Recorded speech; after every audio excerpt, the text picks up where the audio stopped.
కార్యవర్గ సమావేశంలో AP BJP chief Purandeswari మాట్లాడుతున్నారు. లైవ్ లో చూద్దాం.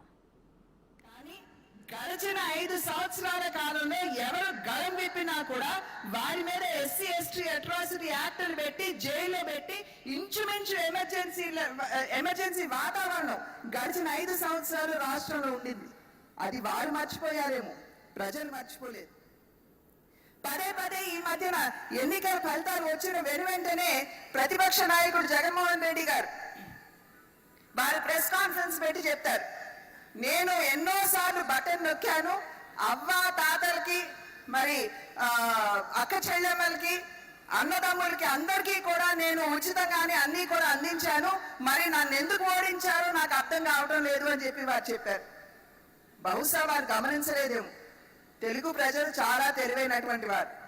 మీరు ఒక పక్క బటన్ ఒత్తి మేము వారి సంక్షేమాన్ని అందిస్తున్నాను అని చెప్పి మీరు అంటున్నారు, కానీ పక్కన మీరు ఎంత నొక్కేస్తున్నారో ప్రజలు గమనించారు అనేటువంటి విషయం ఒక్కసారి మీరు అర్థం చేసుకోవాలి అని చెప్పి నేను తెలియజేస్తాను.